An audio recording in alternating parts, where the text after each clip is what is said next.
Alex Penon. André Santos n'est pas encore entré en jeu contre Benfica. Penses-tu qu'il doit quitter Chelsea, sa pléthore de joueurs moyens au milieu, ou persister au risque de louper la Coupe du Monde 2026 ? J'aimerais beaucoup le voir au PSG. En plus des 4 milieux actuels, il y aurait de la place dans la rotation. Je comprends pas. Je comprends pas ce que fait Chelsea. Je comprends pas qu'ils aient acheté Mamadou Sarr à Strasbourg pour le faire jouer 10 minutes en 4 matchs. Qu'est-ce que ça t'apporte comme enseignement sur un joueur de le voir 10 minutes en fin de match ? Ça n'a pas de sens. Pour moi, André Santos, c'est un joueur de classe mondiale. Il le sera. Il l'est peut-être pas encore, mais il le sera. La saison qu'il a faite à Strasbourg était absolument exceptionnelle. Je le dis pour les mecs qui n'ont pas vu 3 matchs de Strasbourg cette année. Quand tu joues milieu défensif, que t'es dans les 5 premiers en Europe au niveau des tacles, au niveau des ballons récupérés, et qu'en plus tu mets 10 buts et 4 passes décisives, je pense que ça te donne une idée du niveau du joueur. Moi, je pense effectivement qu'il a tout intérêt à quitter le Chelsea. Maintenant, il faudra voir ce que Chelsea veut en faire. Est-ce qu'ils vont le vendre au Bayern ou au PSG, qui a l'air peut-être intéressé, ou peut-être qu'ils vont le remettre à Strasbourg. Alors là, ce serait la fête au village. Alex Penon, décidément. Il m'avait dit, il m'a souhaité mon anniversaire. Alex, il m'a dit, je vais te poser 20 questions comme cadeau. Mais il a pas menti. Que penses-tu du retrait de Canal des négos pour les droits TV ? Canal a-t-il été trop exigeant ou la Ligue mauvaise une nouvelle fois quand on voit la qualité avec laquelle Canal traite et couvre le top 14 ? Et encore samedi, il y a de quoi être déçu de ce non-retour pour notre Ligue 1. Ouais, il y a plusieurs manières de voir la chose. Effectivement, Canal, c'est une évidence, est de loin le meilleur diffuseur de sport de France, voire peut-être même d'Europe. Effectivement, la couverture du top 14 et de la finale était exceptionnelle. Il y a un savoir-faire. Et moi, je fais partie de ceux qui pensent que aujourd'hui, le produit Ligue 1 ne vaut quasiment plus rien et qu'il était extrêmement important de le relancer par la qualité. Et que effectivement, le fait de mettre un abonnement peu cher pour les abonnés de Canal permettait de faire revenir beaucoup de monde. Après, pour être tout à fait franc, j'ai pas trouvé certaines des réponses de Maxime Saada dans son interview extrêmement...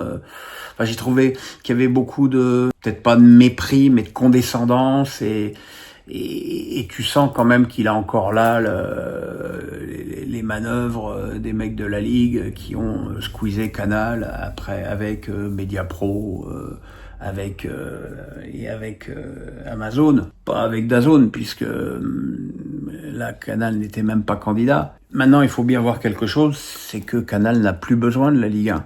Canal n'a pas perdu un seul abonné quand ils ont perdu la Ligue 1, parce qu'ils ont récupéré la Ligue des Champions, qui paye quand même 480 millions.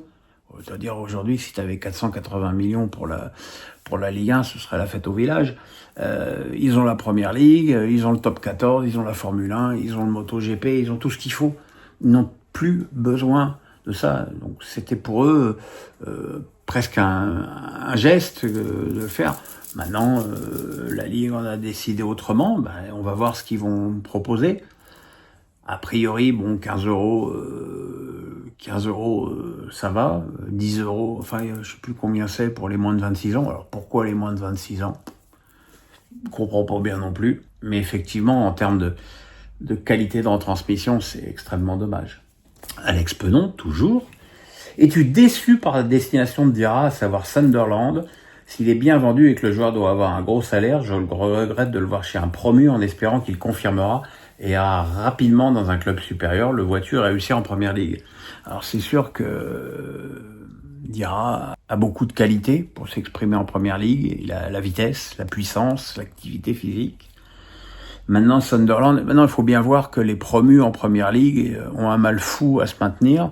Et ça, je pense que c'est quelque chose qu'a très bien isolé et compris les dirigeants de Sunderland, et qui veulent visiblement faire une grosse équipe pour justement assurer leur place en Première Ligue, d'où le recrutement très coûteux, 37 millions bonus compris de Diarra, c'est quand même extraordinairement bien payé. Et c'est une excellente nouvelle pour Strasbourg. Effectivement, c'est un promu, mais bon, il faut bien voir qu'il y a beaucoup de clubs tremplins comme ça en Angleterre. Hein. Regardez Leicester avec Mahrez. En plus, ils avaient été champions, mais même Leicester avec Mahrez, il est allé à Leicester. On pouvait se dire, Leicester, c'est minable, mais bon, derrière, il a fini à Manchester City. Donc, Diarra aura peut-être cette trajectoire, ou peut-être qu'il va arriver dans un club qui va se maintenir facilement en Première Ligue et qui va continuer à progresser derrière. Alex Penon, décidément. Alors que tu as fêté ton anniversaire ce dimanche, as-tu reçu des messages qui t'ont fait particulièrement plaisir et de personnes dont tu ne t'attendais pas? J'en ai reçu. Alors tu sais, j'ai cette chance d'avoir énormément de messages, hein, que ce soit sur Insta, sur X, sur Facebook. J'ai évidemment énormément de messages. Il y en a pas qui m'ont surpris, peut-être le tien, mais non, il y en a pas qui m'ont surpris. Mais ça fait toujours plaisir de voir que les gens pensent à toi comme ça, quoi. J'ai un message audio très mignon d'Olivier Dacour. Guillaume Ligérien. Wimbledon commence demain, vas-tu suivre et penses-tu que le tableau féminin sera très ouvert? Oui, comme à peu près tous les tableaux féminins depuis quelque temps. Moi, je fais partie de ceux qui pensent que si Sabalenka contient ses nerfs, elle est au-dessus de tout le monde, notamment en termes de puissance sur une surface, quand même comme le gazon, ça devrait suffire. Maintenant, voilà, faut voir. Coco Gauff est aussi capable de très bien jouer. Swiatek, j'ai du mal à y croire sur cette surface. Elle n'a encore une fois perdu un tournoi de préparation. Il y a Pegula qui m'avait tellement déçu contre Loïc Boisson parce que je l'avais trouvé nullissime. Pour une 3e mondiale, c'était quand même assez pathétique comme prestation. Il y a Rybakina qui peut aussi, mais bon, ça fait un moment aussi qu'elle se cherche. Jabber est totalement perdu.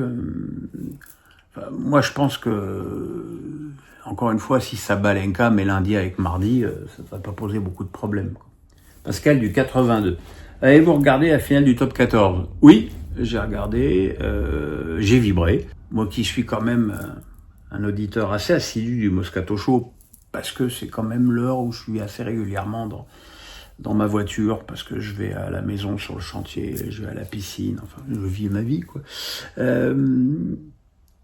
Alors je sais que Vincent a joué à Bègle et que forcément son cœur est plus béglais que bordelais, mais je l'ai trouvé très très confiant toute la semaine pour Bordeaux, alors que moi je me dis quand même que si Toulouse gagne toujours en finale, c'est qu'il y a quelque chose dans cette équipe, un supplément d'âme, un truc qui fait que cette équipe, elle est effectivement très au-dessus, quoi. Et je pense que la manière dont elle a dominé Bègle au niveau de son pack d'avant, notamment en première période, était quand même très très impressionnante. Puis Bègle a eu l'immense mérite de remonter ses 10 points de retard en fin de match. Il m'a semblé, je dis encore une fois, j'ai des compétences limitées dans ce sport, mais il m'a semblé malgré tout que Toulouse était quand même au-dessus. Johan Roustel, les clubs vont reprendre le chemin de l'entraînement pour la saison 2025-2026 après quelques semaines de vacances pour les staffs et les joueurs, tous, non pas le PSG pour ce qui est de la France. Est-ce que cela peut fausser le début du championnat? Je suis pas forcément d'accord avec cette expression, fausser le championnat. Paris a d'autres contraintes que les autres. Effectivement, Paris joue beaucoup plus de matchs parce que ils vont très loin en Ligue des Champions, parce qu'ils vont très loin en Coupe de France, qui est quand même loin d'être le cas de tous les autres clubs.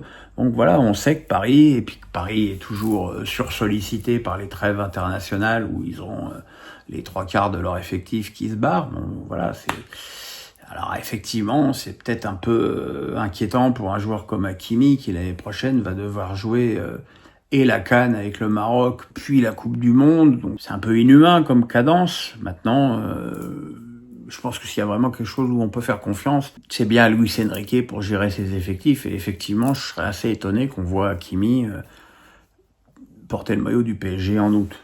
Dark Horse. Je voulais savoir ce que tu pensais de la stratégie de recrutement du PFC qui semble avoir tout compris. Ça, on le saura après.